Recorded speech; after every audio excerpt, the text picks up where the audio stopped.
ओम नमः शिवाय। आप सभी को मेरे YouTube चैनल पर स्वागत है। मैं आज माता मंगला गौरी की व्रत की कथा सुनाऊंगी।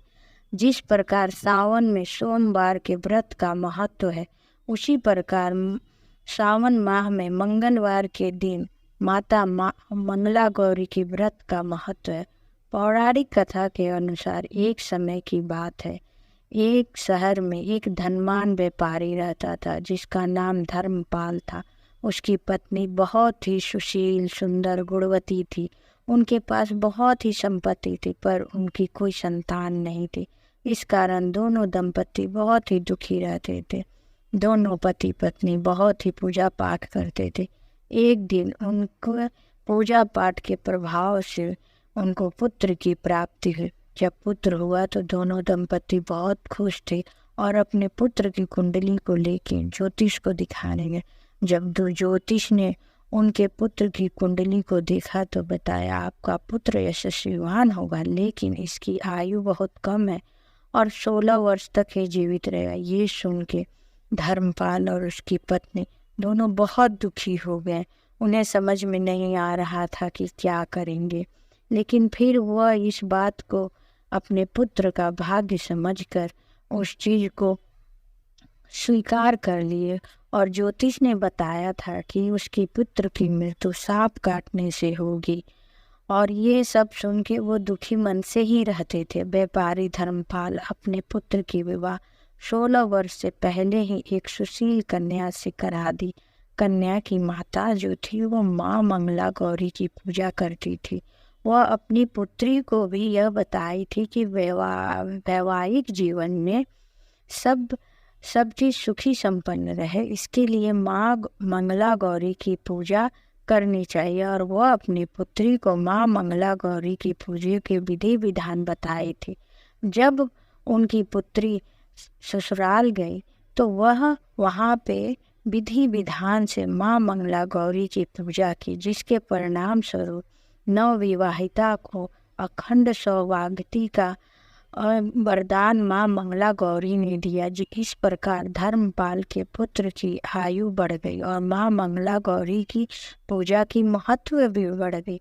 तभी माँ मंगला गौरी की पूजा पाठ सभी लोग करने लगे। इस पर पूजा के प्रभाव से अखंड सौभाग्यवती और जिसके संतान नहीं होते थे वो संतान सुख के लिए भी माँ मंगला गौरी की पूजा करने लगे।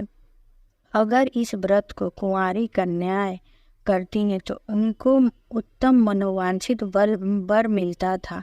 जो स्त्री उपवास नहीं कर सकती थी वह कम से कम सावन के माह में मंगलवार के दिन माँ मंगला गौरी की कथा अवश्य सुने और पूजन करे।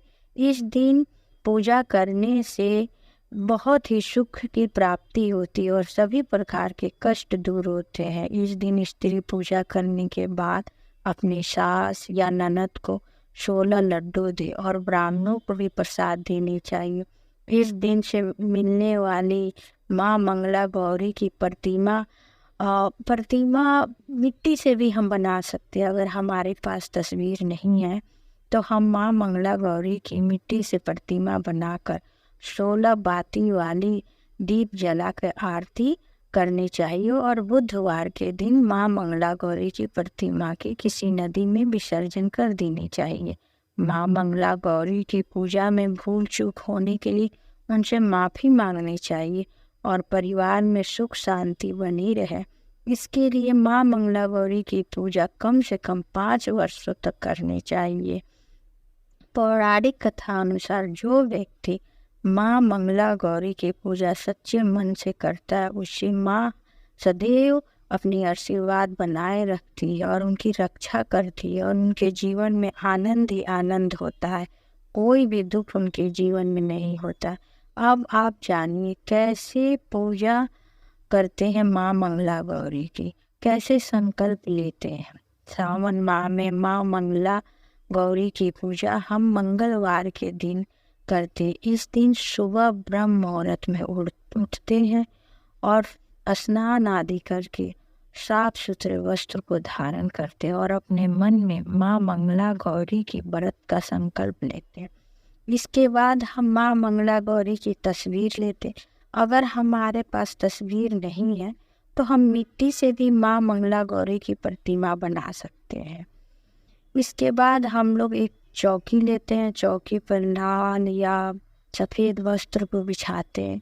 फिर माँ की मूर्ति या तस्वीर जो भी है उसको स्थापित करते हैं। उस पे फूल, धूप, नैवेद्य, आरती, पूजा की हर सामग्री को रखते हैं। कलश, जल भर के रखते हैं, सब रखते हैं। और पूजा होने के बाद हमें बुधवार के दिन माँ की जो मिट्टी से बनी रहती है मूर्ति उसका विसर्जन करना चाहिए, लेकिन जो तस्वीर रहती है उसका विसर्जन नहीं करना चाहिए। उसे हम प्रत्येक मंगलवार को उसी तस्वीर की पूजा करनी चाहिए। जब पूजा करें तो हम संकल्प लेते हैं कि हे माँ, हम आपके सच्चे मन से पूजा पाठ करें। इस संकल्प से सौभाग्य बढ़ता है और पुत्र की प्राप्ति भी होती है। और संकल्प लेते हैं कि माँ मेरी सुहाग अखंड रहे और मेरे पुत्र परिवार सुख संपत्ति से रहे। इस प्रकार से संकल्प लेनी चाहिए।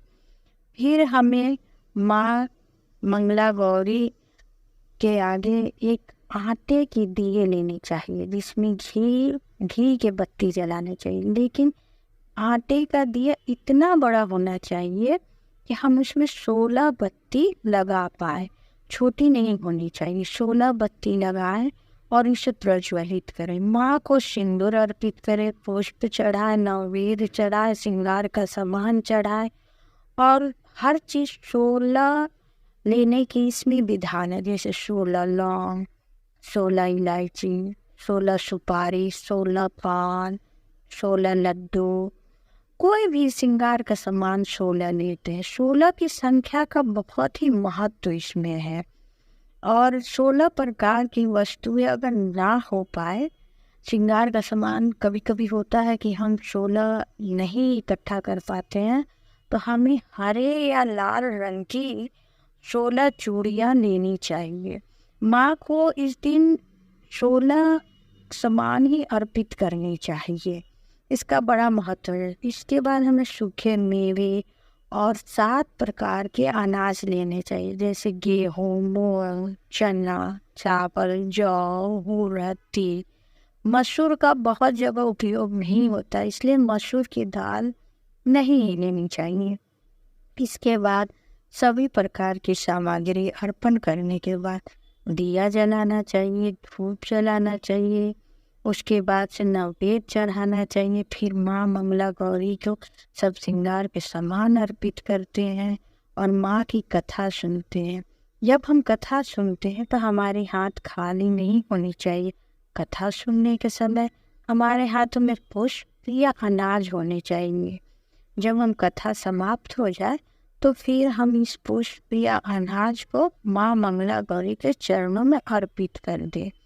उसके बाद हमें माँ मंगला गौरी की आरती करनी चाहिए।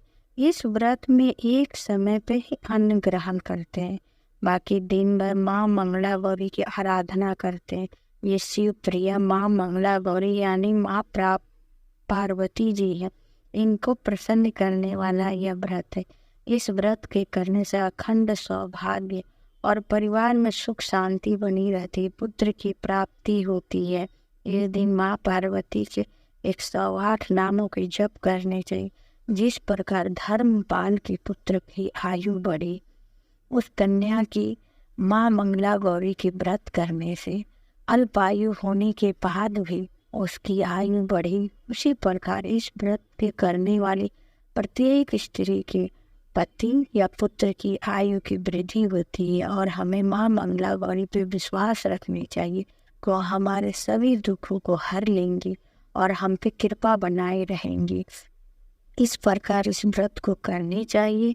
ओम माँ मंगला गौरी की जय।